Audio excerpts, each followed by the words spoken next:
Assalamualaikum warahmatullahi wabarakatuh.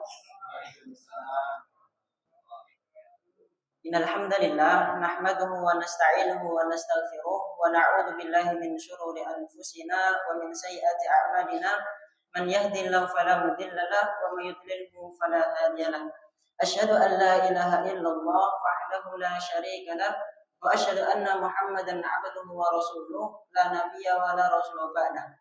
Alhamdulillah jamaah sekalian yang semoga Allah rahmati dan Allah berkahi. Gimana kabarnya Bapak Ibu sekalian? Alhamdulillah. Ibu-ibu sehat, Bu? Alhamdulillah ya. Alhamdulillah jamaah sekalian, yang pertama-tama marilah kita senantiasa panjatkan puji syukur kita kepada Allah Subhanahu wa taala yang telah memberikan kepada kita banyak sekali kenikmatan. Yang dimana salah satu nikmat terbesar yang telah Allah berikan kepada kita adalah nikmat iman dan Islam. Begitu juga dengan kenikmatan yang lainnya jemaah sekalian yang nggak mungkin bisa kita hitung satu persatu. Allah Subhanahu wa taala itu salah satu sifatnya adalah Ar-Rahman Ar-Rahim. Allah Maha Pemberi, Allah Maha Penyayang jemaah sekalian. Bahkan jemaah sekalian, Allah masih memberikan kepada kita kenikmatan bahkan di waktu kita bermaksiat kepada Allah. Allah masih memberikan kepada kita kenikmatan di saat itu kita sedang bermaksiat kepada Allah Subhanahu wa taala. Ada satu kisah jemaah sekalian yang dikisahkan oleh Nabi Muhammad yang menunjukkan bahwasanya kasih sayang Allah itu sangat besar jemaah sekalian. Suatu waktu ada seseorang melakukan sebuah perjalanan di padang pasir. Nah, di tengah perjalanan musafir ini tadi itu beristirahat di bawah pohon. Nah, kemudian ketika dia tertidur, ketika bangun ia kehilangan barang bawaannya yang ditaruh di keledainya, di kudanya. Nah, padahal jemaah sekalian ketika itu padang pasir sejauh mata memandang dan tidak ada harapan untuk hidup lagi jemaah sekalian. Nah, kemudian karena sudah pasrah bakalan mati kayak. Kemudian orang tadi, musafir tadi tidur. Kemudian ketika bangun lagi, ia menemukan hewan tunggangannya beserta dengan bekal-bekalnya yang lengkap. Saking senangnya jemaah sekalian yang tadi tidur dengan posisi dengan pemikiran wah ini kayaknya sudah mati karena kehilangan barang bawaannya, bangun-bangun ketemu hewan tunggangannya dan bekal-bekalnya, saking senangnya jemaah sekalian sampai mengatakan, ya Allah, Engkau adalah hambaku dan aku adalah Tuhanku. Saking senangnya jemaah sekalian. Nah, kemudian Rasulullah mengatakan, Allah lebih menyukai hambanya, Allah lebih suka hambanya yang bertaubat daripada orang tadi itu. Jadi Masya Allah, Allah itu sangat kasih sayangnya kepada hambanya itu tinggi sekali jemaah sekalian. Nah, ada kisah lagi, ada seorang wanita ketika waktu itu setelah peperangan, ada beberapa wanita-wanita yang itu jadi ini ya, bahasanya kalau udah ada yang sudah perang, kemudian ada ghanimah. Nah, salah satu perempuan kafir itu mencari anaknya yang hilang ketika setelah pasca peperangan. Kemudian menemukan anaknya dan senang sekali jemaah sekalian. Kemudian Rasulullah bertanya kepada para sahabatnya, "Wahai sahabatku, apakah mungkin perempuan ini tadi yang senang jemaah sekalian ketika setelah peperangan anaknya hilang ditemukan lagi, apakah mungkin ibu ini akan melemparkan anaknya di api sedangkan ibu itu mampu?" Kemudian para sahabatnya menjawab, "Tidak mungkin Rasulullah." Nah, ketahuilah bahwasanya kasih sayang Allah melebihi ibu tadi kepada anaknya. Kasih sayang Allah itu sangat tinggi jemaah sekalian, sangat besar. Bahkan Allah Subhanahu wa taala masih membangunkan kita di pagi hari ketika Allah sudah tahu bahwasanya di waktu itu, di hari itu kita akan mengecewakan Allah Subhanahu wa taala. Jadi jemaah sekalian, mari kita senantiasa tingkatkan syukur kita kepada Allah Subhanahu wa taala dengan memperbanyak amal soleh kita di dalam kehidupan kita keseharian. Kedua kalinya salat serta salam tak lupa pula kita curahkan pada baginda Nabi Muhammad sallallahu alaihi wasallam yang telah rela mengucurkan darah serta keringatnya hanya untuk supaya kita umatnya dapat merasakan manisnya iman. Jemaah sekalian yang semoga Allah rahmati dan Allah berkahi, bulan Ramadan itu salah satu momen yang paling istimewa jemaah sekalian bagi seorang mukmin. Ibaratnya gini jemaah sekalian, jenengan kalau enten agenda walimahan Pak, jenengan ngagendakan hajatan nggih, acara besar lah, walimahan. Jenengan persiapan apa mboten, Pak? Persiapan nggih, ibu-ibu persiapan mboten, Bu? Persiapan. Pakaiannya, kalau ibu-ibu make up-nya nanti gimana, tata riasnya gimana, nanti panggungnya gimana, bahkan sampai hal-hal yang kecil pun kita perhatikan ketika kita ingin mengadakan sebuah walimahan atau hajatan. Nah, jemaah sekalian, bulan Ramadan juga seperti itu. Seharusnya kita sebagai seorang muslim, kita juga mempersiapkan hal-hal yang perlu kita persiapkan sebelum kita bertemu dengan bulan Ramadan. Jadi jemaah sekalian, kalaupun kita itu persiapan di walimahan, sudah pastinya sebagai seorang mukmin yang baik kita juga harus mempersiapkan hal-hal yang perlu kita persiapkan sebelum bertemu dengan bulan Ramadan, jemaah sekalian. Jemaah sekalian yang semoga Allah rahmati dan Allah berkahi. Di dalam kitab Lataiful Ma'arif, di situ dijelaskan jemaah sekalian bahwasanya kebiasaan para sahabat terdahulu itu mereka 6 bulan sebelum bulan Ramadan itu mereka berdoa kepada Allah, jemaah sekalian. Berdoa kepada Allah agar mereka dipertemukan dengan bulan Ramadan. Saking rindunya para sahabat, jemaah sekalian, saking inginnya sahabat ini bertemu dengan bulan Ramadan. Karena istimewanya bulan Ramadan. Maka bahkan 6 bulan sebelum bulan Ramadan, para sahabat itu sudah berdoa kepada Allah, semoga Allah mempertemukan kami, para sahabat dengan bulan Ramadan. Karena takutnya jemaah sekalian, sebelum datang bulan Ramadan mereka wafat terlebih dahulu, meninggal terlebih dahulu. Nah, jemaah sekalian yang semoga Allah rahmati dan Allah berkahi, sampai-sampai sahabat Ali bin Abi Thalib radhiyallahu anhu itu, sahabat Ali bin Abi Thalib itu mengatakan bahasanya, saya itu berharap, saya itu berangan-angan seandainya bulan-bulan biasa itu sebagaimana bulan Ramadan. Saking Ali bin Abi Thalib ini tahu bahwasanya begitu spesialnya bulan Ramadan. Nah, jadi jamaah sekalian, yuk sebagai Ali bin Abi Thalib aja seorang sahabat itu ingin sekali bertemu dengan bulan Ramadan, apalagi kita yang amalnya sangat kurang. Kok bisa ya Ali bin Abi Thalib itu rindu? Karena keutamaan bulan Ramadan itu banyak sekali jamaah sekalian, banyak sekali. Kata Rasulullah SAW, "Idza jaa Ramadan, futihat abwabul jannah wa ghuliqat abwabun nar wa salsalatus syayatin." Kata Rasulullah. Jadi apabila bulan Ramadan itu datang, maka dibuka pintu-pintu surga dan ditutup pintu-pintu neraka dan setan itu dibelenggu, jamaah sekalian. Maksudnya apa? Maksudnya di bulan Ramadan itu amal soleh dipermudah dan amal keburukan itu dipersulit, diperberat oleh Allah, dan setan-setan itu mereka dibelenggu. Kemudian ada yang bertanya, tapi kok masih ada yang bermaksud ya mas? Kan setan dibelenggu. Karena yang dibelenggu kata para ulama adalah iblis. Sedangkan setan-setan yang bahasanya apa ya, kroco-kroco itu nggak dikangking. Dan nafsu itu juga nggak Allah hilangkan. Nafsu itu kan mengajak diri kita kepada keburukan, sama sekalian. Nah, kalau sebelum bulan Ramadan kita sudah terbiasa melakukan keburukan-keburukan, maka di bulan Ramadan jangan salahkan ketika kita juga melakukan keburukan. Jadi jamaah sekalian, bulan Ramadan ini bulan yang spesial. Bahkan nanti ketika di bulan Ramadan, kata Rasulullah, "Man shoma Ramadhana." Ini mungkin kita sudah tahu ya Pak. "Man shoma Ramadhana imanan wa ihtisaban, ghufira lahu ma taqaddama min dzambi." Bayangkan jemaah sekalian, di bulan Ramadan ketika kita berpuasa karena iman dan kita berharap kepada Allah, maka akan Allah ampuni dosa-dosa kita. Di redaksi hadis yang lain, "Man qama Ramadhana imanan wa ihtisaban, ghufira lahu ma taqaddama min dzambi." Barang siapa yang mengerjakan sholat tarawih, sholat qiyamul lail dengan iman dan rasa harap, maka akan diampuni oleh Allah dosa-dosa yang telah lampau. Nah, jadi jamaah sekalian, bulan Ramadan adalah bulan yang sangat spesial. Bahkan ada satu kisah jamaah sekalian, kisah ini masyhur yang menunjukkan begitu spesialnya bulan Ramadan. Kisah ini berawal dari sahabat Thalhah bin Ubaidillah. Jadi sahabat Thalhah bin Ubaidillah ini mempunyai 2 teman jamaah sekalian, mempunyai 2 teman.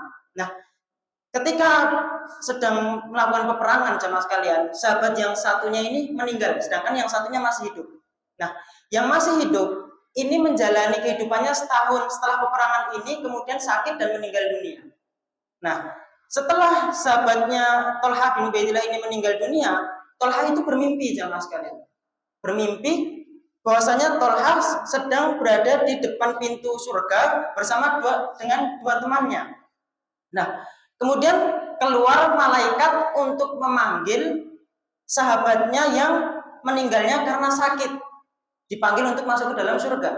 Kemudian malaikat keluar lagi untuk memanggil orang yang sahabatnya yang mati syahid.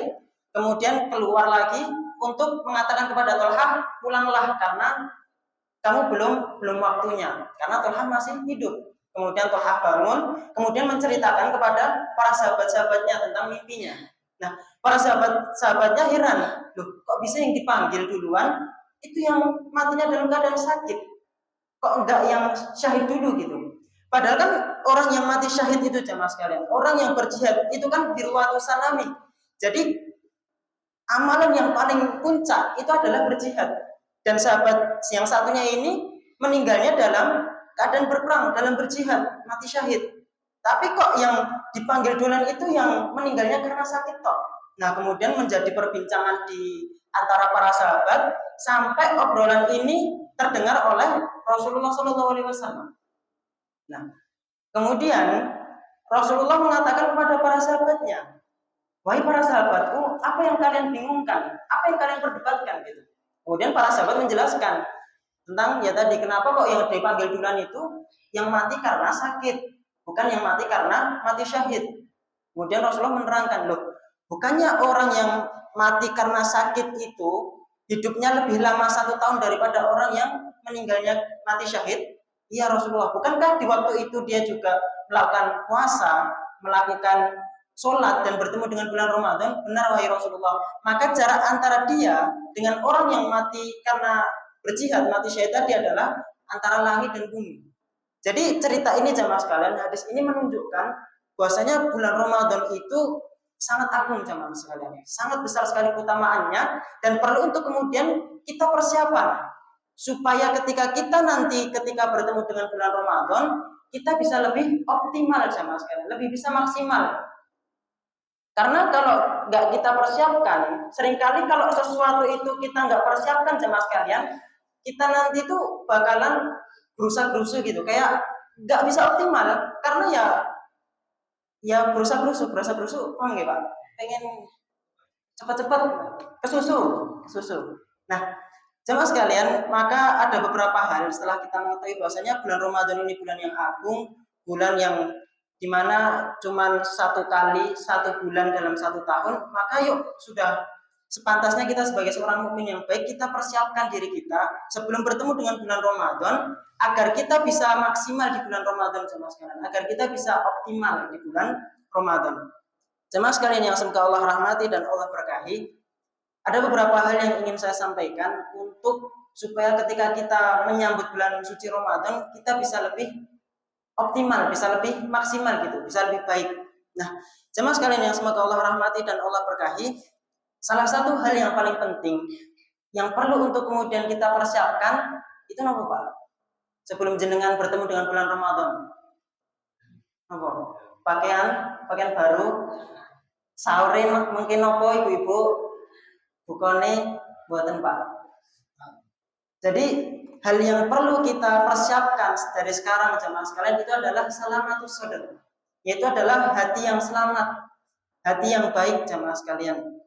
Karena puasa itu bukan hanya ibadah jismiyah, bukan hanya ibadah badan. Mungkin kita menahan nafsu, kita menahan makan, iya, tapi lebih dominan ibadah hati. Karena kan yang mengetahui kita puasa atau enggak itu kan Allah. Kita bisa-bisa saja ngaku bahwasanya saya ini puasa, tapi dibaliknya ketika wudhu saya minum, saya makan sembunyi-sembunyi. Tapi kan ibadah puasa itu yang tahu ya hanya Dia dan Allah gitu. Makanya kata Allah di dalam hadis qudsi, "Shaumun li wa ana ajzi bihi." Puasa itu adalah untukku dan aku yang akan memberikan balasannya langsung. Jadi jamaah sekalian, penting sekali untuk kita mempersiapkan hati yang bersih, hati yang baik. Bahkan nanti di dalam Quran surat Al-Mulk ayat yang kedua itu Allah mengatakan Alladzi khalaqal mauta wal hayata liyabluwakum ayyukum ahsanu amala. Allah itu menciptakan mati dan menciptakan hidup itu adalah untuk menguji kalian bahwasanya siapa amalan yang paling baik di antara kalian. Allah nggak mengatakan aktsaru amala. Allah nggak mengatakan Allah untuk menguji siapa di antara kalian yang paling banyak amalnya, tapi yang paling baik amalnya. Saya nggak mengatakan sama sekalian kalau beramal baik itu berarti rapi mas. Enggak. Amalan yang banyak itu baik, tapi lebih baik kalau kita lebih fokus pada kualitasnya. Jadi kualitas itu lebih penting jamaah sekalian. Yang dimaksud lebih baik di sini apa? Yang pertama adalah lebih baik ikhlasnya. Jadi ini jamaah sekalian, bisa jadi orang yang itu sholatnya 11 rakaat itu sholatnya lama gitu. Mungkin satu rakaat 1 juz. Itu bisa jadi nggak khusyuk dan ada juga orang yang sholatnya 8 rakaat tapi khusyuk. Maksudnya gini jamaah sekalian, saya nggak mengatakan bahwasanya oh berarti banyak itu nggak baik, banyak itu baik jamaah sekalian. Tapi lebih kita perhatikan lagi kualitasnya. Kalau saya punya pengalaman jamaah sekalian dulu ketika saya masih pondok tahfidz itu pernah kami mengadakan sholat tarawih itu 1 rakaat 1 juz Pak. Itu ya gimana ya, orang nggak semua bisa mentadaburi, nggak semua itu bisa khusyuk gitu loh Pak. Walaupun banyak ya lama juga kan, tapi jamaah sekalian saya kadang-kadang mikir bahkan ada yang mengatakan mending sedikit tapi bisa khusyuk, bisa menelah artinya gitu jamaah sekalian. Nah jadi jamaah sekalian penting sekali untuk kita membersihkan hati kita supaya ketika kita bertemu dengan bulan Ramadan nantinya kita bisa lebih optimal lagi jamaah sekalian. Ada kisah yang menarik jamaah sekalian yang menunjukkan bahwasanya hati itu perannya itu besar jamaah sekalian. Keselamatan hati, bersihnya hati itu dampaknya besar pada diri seorang muslim. Suatu waktu Rasulullah pernah mengatakan akan ada seseorang penghuni surga. Kemudian nggak lama setelah Rasulullah mengatakan itu di antara sahabatnya datang seorang pemuda, seorang laki-laki dengan jenggotnya yang basah setelah berwudu. Nah, kejadian ini terulang 3 kali jamaah sekalian. Sampai-sampai sahabat Abdullah bin Amr bin Al-As itu heran. Ini kenapa ya kok bisa sampai-sampai Rasulullah mengatakan bahwasanya dia ini adalah penghuni surga. Nah kemudian karena saking herannya dan ingin tahunya Abdullah bin Amr bin Al-As itu sampai-sampai menemui sahabat tadi, kemudian mengatakan kepada sahabat tadi, wahai sahabatku, aku sedang ada masalah dengan orang tuaku, maka bolehkah aku menginap di rumahmu? Kemudian dipersilahkan. Akhirnya Abdullah bin Amr bin Al-As itu diperbolehkan menginap selama 3 hari karena sunahnya 3 hari. Nah kemudian ketika berada di rumahnya orang yang dijamin oleh Rasulullah masuk surga tadi, itu sahabat Abdullah bin Amr itu nggak menemukan sesuatu yang wah gitu jamaah sekalian. Ketika malam nggak sholat tahajud. Kemudian yang baca Quran juga nggak banyak gitu. Ya biasa-biasa saja amalnya gitu.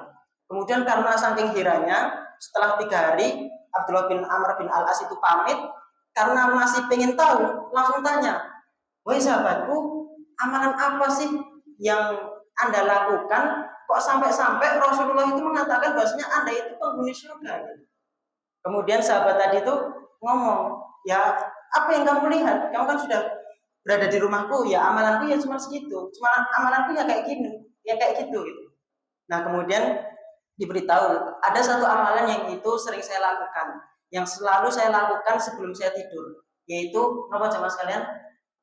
Memaafkan kesalahan orang lain, membersihkan hatinya agar tidak ada rasa benci dari orang lain.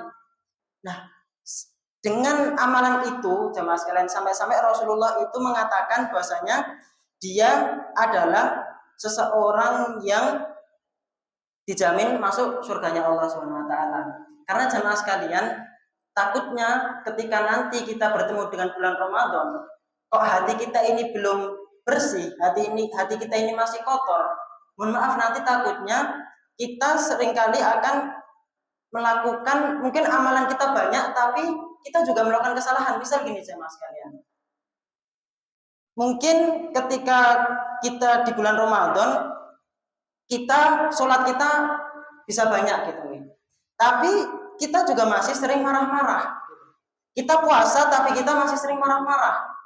Kita puasa Ramadan tapi kita masih sering gibah gitu misal. Dan ini juga perlu untuk kemudian kita berjauhi. Mohon maaf, walaupun seringkali apa ya, dosa gibah itu seringkali dilontarkannya ke ibu-ibu, karena niku napa fitrah atau bawaan niku. Kalau di dalam ilmu psikologi nggih Pak Bu, ilmu psikologi itu seorang laki-laki dalam satu hari itu mengeluarkan kata-kata sebanyak 7.000. Itu laki-laki normalnya. Sedangkan perempuan itu 21.000 jamaah sekalian. Selisihnya banyak nggih? Banyak. Jadi jamaah sekalian, jenengan kalau dengar ibu-ibu pintar ngomel itu bawaannya. Kalau jenengan nggak dengerin, ya ibu-ibu kalau belum ngeluarin kata-kata 21.000 itu tidurnya belum tenang jamaah sekalian. Itu menurut psikologi kayak gitu katanya. Nah, makanya nggak salah ketika seringkali gibah atau ngomong-ngomong ke tonggo itu nanti dilemparnya ke ibu yang sering ngelakuin itu. Kalau bapak-bapak kan ngapain urusan orang lain, mau urusannya dewi kan gitu. Nah, ayo umat.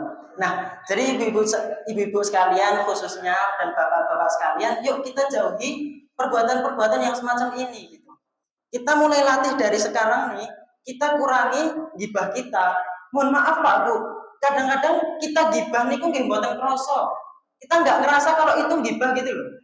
Nggih napa mboten Bu? Kadang-kadang mungkin kita pas imam itu wah imam itu tenan sorong ini dawa. Kadang-kadang kan kayak gitu. Kita nggak ngerasa kalau itu sebuah kesalahan gitu. Ibu-ibu delok koncone ono sing rukuhe rada letek, kira tau di setrika. Delok rukuhe sing rada lecek, kayak mampu mesti. Ngoten Bu? Pernah ngoten Bu? Mboten nggih. Alhamdulillah. Nah, yuk kita mulai rata leren Bu katanya Bu. Nah, coba kita lebih muhasabah introspeksi. Jangan-jangan selama ini kita melakukan hal-hal kemaksiatan, kesalahan-kesalahan seperti itu, tapi kita tidak merasa melakukan kesalahan itu gitu. Nah, dan juga jemaah sekalian, ketika kita dipertemukan dengan bulan Ramadan, kok hati kita ini belum bersih, hati kita ini masih kotor. Nanti takutnya ketika di bulan Ramadan, kita mungkin ngajinya banyak, tapi dengan ngaji itu kita jadi ajang sombong. Mungkin qiyamul lail kita panjang, tapi dengan qiyamul lail itu kita menyombongkan diri di hadapan teman-teman kita. Waktu habis sholat subuh, ibu-ibu cerita-cerita sama teman, alhamdulillah tadi malam sholatku qiyamul lail 11 rakaat. Alhamdulillah ngajiku tadi malam 5 juz. Walaupun bagusnya jemaah sekalian ketika kita melakukan amalan ya kita sembunyikan. Tapi kan ya tadi jangan sampai amalan yang kita lakukan itu jadi bahan sombong gitu. Jadi malah yang seharusnya kita niatkan karena Allah bergeser supaya kita dipuji oleh manusia. Jadi jamaah sekalian, yuk kita bersihkan hati kita, kita buat hati kita ini jangan sampai ketika bertemu dengan bulan Ramadan, hati kita ini masih sering gibah, hati kita ini sering hasad, kayak gitu jamaah sekalian. Kemudian jamaah sekalian, hal yang perlu untuk kemudian kita lakukan setelah membersihkan hati kita itu adalah kita jaga niat kita jamaah sekalian. Kita perbaiki niat kita. Niat di dalam Islam itu sangat penting jamaah sekalian. Bahkan ini menjadi lecutan bagi diri kita. Jadi gini jamaah sekalian, kalau kita melakukan amal kebaikan itu karena selain Allah, maka akan kemungkinan besar kita akan merasakan yang namanya kekecewaan. Misal nih jamaah sekalian, jenengan berbuat baik kepada tetangganya jenengan, gitu nggih. Ketika ada tetangganya jenengan kesusahan, jenengan bantu. Nah, ketika jenengan nanti dalam susah, jenengan repot, jenengan dapat musibah, tetangganya jenengan itu nggak mau bantu jenengan, itu kan kadang-kadang kita ya sakit hati gitu, kecewa. Udah dibantu tapi nggak mau bantu. Kalau niatnya kita itu karena dia. Mungkin ibu-ibu nanti di bulan Ramadan gitu, Kalau yang masih punya suami ataupun masih punya keluarganya, misal nih niat buat buka puasa gitu nih, buat buka puasa untuk ya mungkin anak-anaknya, cucu-cucunya atau keluarganya, itu niatnya bukan karena Allah, tapi ya karena ingin membahagiakan mereka saja. Nah, takutnya nanti ketika suaminya mungkin datang atau anaknya datang, ketika diajak sama jenengan, yuk makan bareng, dan kemudian jawaban suami ini jenengan atau keluarga ini jenengan, yang pangapunten kalau saya sudah kenyang karena tadi makan sama temen. Saya sudah kenyang karena tadi ada takjil di masjid, jadi ibu makan sendiri aja. Nah, kalau kita niatkan karena orang manusia, kita akan kecewa. Tapi kalau kita niatkannya karena Allah, misal jenengan apa? Buat sahur ataupun buka puasa itu karena Allah memerintahkan ibu-ibu supaya berbakti kepada suami, itu walaupun nanti suami responnya enggak seperti apa yang kita harapkan ibu-ibu sekalian, ya kita nggak masalah gitu karena niat utamanya itu dari Allah Subhanahu Wa Taala. Sama bapak-bapak juga seperti itu. Ketika berbuat baik gitu, ketika nanti kita sholat, kita puasa, usahakan niatnya itu murni karena Allah. Jangan kemudian misal nih ketika kita puasa, kemudian datang ke masjid buka puasa, lauk sayur karo kerupuk. Nah, jenengan niatnya puasa itu supaya dapat takjil yang enak, kok malah dikasih takjilnya yang enggak enak, kecewa. Kalau jenengan melakukan puasa itu supaya ingin dipuji orang, kemudian nggak ada orang yang muji, kita akan kecewa, kita akan semangat untuk beribadah itu turun gitu jamaah sekalian. Nah, jadi jamaah sekalian, yuk kita perbaiki niat kita di dalam melakukan ibadah. Kita itu melakukan ibadah itu karena apa sih? Apa mau melu-melu toh? Karena semuanya yang lain puasa, kemudian kita juga puasa gitu nih. Yang lain puasa, kalau kita nggak puasa nanti diomongin orang. Nah, jadi jamaah sekalian, yuk kita perbaiki niat kita. Kita berpuasa yaitu karena Allah. Kita melakukan ibadah sholat yaitu karena Allah, bukan karena kita ikut-ikutan, bukan karena kita takut kalau kita nggak sholat, kita nggak puasa nanti diomongin sama tetangga. Nah, jadi jamaah sekalian, yuk kita perbaiki niat. Karena niat ini di dalam Islam itu sangat penting jamaah sekalian. Bahkan kata Rasulullah, innamal a'malu binniyat. Jadi amalan itu tergantung pada niatnya. Kalau kita capek-capek puasa, kita capek-capek qiyamul lail, capek-capek ngaji, tapi niatnya itu bukan karena Allah, ya kita nggak akan dapat pahalanya. Karena ada dua syarat jamaah sekalian yang itu amal itu bisa diterima oleh Allah. Yang pertama adalah ikhlas, yang kedua adalah ittiba'ur rasul, yaitu adalah ikhlas dan sesuai dengan yang Rasulullah perintahkan. Jadi jamaah sekalian, ikhlas itu sangat penting. Bahkan kata seorang tabi'in Abdullah bin Mubarak itu, rubba amalin sogirin tukabbiru binniyah, wa rubba amalin kabirin tusagiru binniyah. Berapa banyak amalan yang tadinya itu kecil bisa besar karena niat, dan berapa besar pula pahala yang tadinya itu besar bisa menjadi kecil itu karena niat. Misal gini jamaah sekalian, bisa jadi seseorang yang infaknya itu 10.000, itu pahalanya bisa jauh lebih besar daripada orang yang infaknya 1 juta. Karena kenapa? Mungkin secara nominal, secara jumlah itu banyak yang 1 juta. Tapi karena yang 10.000 ini tadi lebih ikhlas, karena yang di sakunya itu cuma ada uang 100.000 dan dia menginfakkan 10.000, itu lebih ikhlas daripada orang yang infak 1 juta sedangkan di rekeningnya ada 1 miliar mungkin, ada 100 juta mungkin. Dan ketika berinfak 1 juta itu ya udah kayak nggak ada beban gitu. Bahkan mungkin malah supaya dipanggil, oh ini orang yang kaya, ini orang yang dermawan. Sedangkan orang yang infaknya cuma 10.000 tadi itu murni gitu. Ya Allah, walaupun saya sedang susah, tapi saya tahu ya Allah yang memberikan rezeki adalah Engkau, maka aku berinfak 10.000. Jadi jamaah sekalian, niat itu sangat penting sekali jamaah sekalian. Maka yuk sebelum kita bertemu dengan bulan Ramadan, kita yang pertama tadi kita bersihkan hati kita supaya ketika kita bertemu dengan bulan Ramadan kita bisa lebih optimal gitu. Saya nggak mengatakan bahwasanya berarti nggak harus banyak mas, jangan mencamaskan. Kalau bisa banyak tapi ikhlas. Jangan kemudian jadikan alasan Allah. Yang penting ikhlas. Kemudian nggak sholat raweh rukuk setengah. Yang penting jari masiknya ikhlas. Enggak, maksudnya ya tadi. Soalnya kalau hati kita itu sudah bersih, insya Allah kita pun juga akan ringan melakukan ketaatan-ketaatan. Kemudian yang perlu kita siapkan adalah kita perbaiki niat kita, sekalian. Niat kita yuk kita usahakan karena Allah Subhanahu wa taala supaya kita bisa lebih semangat ketika nanti mungkin respon orang-orang itu mengecewakan kita. Kemudian jemaah sekalian yang perlu untuk kemudian kita persiapkan sebelum bertemu dengan bulan Ramadan adalah membiasakan dengan amal soleh dan meninggalkan hal-hal yang kurang manfaat jemaah sekalian. Misal dari sekarang yuk kita mulai latihan diri kita untuk baca Al-Quran setelah sholat. Kemudian kita latih diri kita persiapan untuk sholat duha, bangun sholat malam. Kita latih jemaah sekalian supaya ketika nanti bulan Ramadan kita sudah terbiasa dengan hal-hal yang semacam itu. Dan kemudian jemaah sekalian kita juga usahakan mulai mengurangi hal-hal yang kurang bermanfaat jemaah sekalian. Mungkin salah satunya adalah scrolling. Bapak-bapak main HP mboten, Pak? Mboten nggih. Ibu-ibu main HP mboten, Bu? Scrolling, Bu. Nah, coba mulai kurangi jemaah sekalian.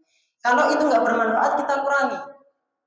Kemudian mungkin bapak-bapak enteng seneng mancing, Pak. Nah, kalau nggak bermanfaat kurangi, tapi mungkin bisa juga sebagai selingan. Mas, saya mancing tapi saya baca Quran. Saya juga di samping ngaji. Buat apa-apa. Itu bagus sama sekali. Nah, kalau ada hal yang kurang bermanfaat, mungkin nongkrong-nongkrong. Nanti di bulan Ramadan usahakan itu dikurangi jemaah sekalian. Kita ganti dengan hal-hal yang lebih bermanfaat. Nah, kalau nggak kita latih dari sekarang, takutnya nanti di bulan Ramadan itu lebih berat jemaah sekalian, lebih repot. Kemudian jemaah sekalian, sebelum bertemu dengan bulan Ramadan, yuk jemaah sekalian kita berdoa semoga Allah pertemukan kita, karena nggak semua orang dipertemukan dengan bulan Ramadan tahun depan. Mungkin ada di antara teman-teman kita nih Pak, itu yang mungkin bulan Ramadan tahun kemarin itu masih bercanda dengan kita, masih ngobrol-ngobrol dengan kita. Ibu-ibu ngoten mungkin ibu-ibu punya rencang, punya teman yang bulan Ramadan tahun kemarin Bu itu masih gibah bareng-bareng, ngoten nggih, ngoten. Itu masih ngobrol kali jenengan bareng-bareng, masih gojekan, mungkin sampai sekarang itu sudah Allah ambil nyawanya terlebih dahulu. Dan Allah nggak mempertemukan dengan bulan Ramadan yang akan datang. Jadi jamaah sekalian, yuk ketika nanti kita dan semoga Allah pertemukan kita dengan bulan Ramadan, kita bayangkan bahwasanya Ramadan ini itu adalah Ramadan yang terakhir jamaah sekalian. Karena kita nggak tahu umur kita sampai kapan. Meninggal itu kan nggak harus tua jamaah sekalian. Saya punya teman SD yang sudah meninggal. Padahal dulu ya kita bermain bareng, main sepak bola bareng, belajar bareng. Tapi teman saya sudah meninggal dunia dan itu mungkin jauh lebih muda dari jenengan. Jadi jamaah sekalian, yuk kita bayangkan bahwasanya bulan Ramadan ini adalah yang terakhir bagi kita. Maka seharusnya kita maksimalkan. Sholat juga seperti itu jamaah sekalian. Ketika kita melakukan ibadah, kita bayangkan bahwasanya sholat kita ini adalah sholat yang terakhir supaya bisa lebih khusyuk. Sama Ramadan juga seperti itu. Kita bayangkan bahwasanya bulan Ramadan ini adalah yang terakhir. Dan kemudian jamaah sekalian, salah satu hikmah kenapa Allah masih mempertemukan kita dengan bulan Ramadan itu adalah karena Allah tahu jamaah sekalian. Allah tahu dosa-dosa kita itu masih terlampau banyak dan amalan kita itu masih banyak kurangnya. Maka Allah pertemukan kita di bulan Ramadan, di bulan dimana segala amal kebaikan itu dilipat gandakan, di bulan dimana pintu-pintu neraka itu ditutup, supaya kita itu bisa mengejar ketertinggalan kita. Gitu. Allah tahu nih, kenapa kita masih dipertemukan dengan bulan Ramadan? Karena amal kita belum cukup, karena kemaksiatan kita masih terlampau banyak, ketaatan kita masih sedikit, maka kita dipertemukan dengan bulan Ramadan. Dan jemaah sekalian, jangan sampai kita termasuk dalam golongan yang disabdakan Nabi bahwasanya salah satu golongan yang celaka itu adalah ketika seseorang itu bertemu dengan bulan Ramadan, akan tetapi hamba tersebut tidak mendapatkan ampunan dari Allah Subhanahu wa taala. Jemaah sekalian yang semoga Allah rahmati dan Allah berkahi. Mungkin mohon maaf hanya ini jemaah sekalian yang bisa saya sampaikan. Jika ada masih waktu luang, mungkin bisa digunakan untuk ngobrol-ngobrol jemaah sekalian. Jika ada salah kata, saya mohon maaf yang sebesar-besarnya. Jika kalimat saya masih muter-muter jemaah sekalian, saya mohon maaf yang sebesar-besarnya. Karena ini dadak jemaah sekalian, tadi disuruh gantiin, saya baru persiapan. Dan ya, saya juga latihan jemaah sekalian, kita semua latihan. Belum tentu yang di depan ini ketika nanti bulan Ramadan itu amalnya bisa lebih baik, amalnya bisa lebih banyak, enggak jemaah sekalian. Mungkin masih ada di antara ibu-ibu yang baca Qur'annya masih terbata-bata, bapak-bapak masih terbata-bata juga. Bisa jadi jemaah sekalian, amalan jenengan itu lebih baik daripada amalan saya. Walaupun nanti jemaah sekalian, bisa jadi ngaji saya itu lebih banyak dari jenengan. Bisa nih jemaah sekalian, bulan Ramadan karena mungkin saya sudah bisa lancar gitu ya, alhamdulillah ngajinya, saya bisa khatam 15 kali mungkin. Dan jenengan dalam 1 bulan itu khatamnya cuma 1 kali. Tapi usaha yang diberikan jenengan itu jauh lebih banyak daripada saya. Kalau saya kan ya udah baca Quran santai aja gitu. Bahasanya sambil duduk, sambil kelekaran itu masih bisa ngaji. Tapi kalau jenengan kan harus fokus. Itu harus mungkin 1 jam itu dapatnya cuma 2 lembar gitu nggih. Jadi jenengan mengeluarkan usahanya itu lebih banyak dari saya. Itu bisa jadi khatamnya jenengan 1 kali atau bahkan jenengan belum khatam itu bisa mengalahkan khatamnya saya 15 kali. Jadi gitu jemaah sekalian. Maka tadi saya sampaikan tadi hati itu lebih penting jemaah sekalian. Maka yuk monggo jenengan jemaah sekalian di bulan Ramadan nanti kita perbanyak amalan kita. Kalau saya boleh kasih saran jemaah sekalian, ketika kita nanti baca Quran jangan cuma baca tok. Coba kita latih diri kita untuk baca artinya, kita renungi, kita tadabburi seperti itu jemaah sekalian. Mungkin hanya ini jemaah sekalian yang biasa sampaikan. Jika ada salah kata saya mohon maaf yang sebesar-besarnya. Aku lupa lihada, fastaghfirullah li wa lakum wa li sairil muslimin min kulli dhanbin. Akhiru kalam, wassalamualaikum warahmatullahi wabarakatuh.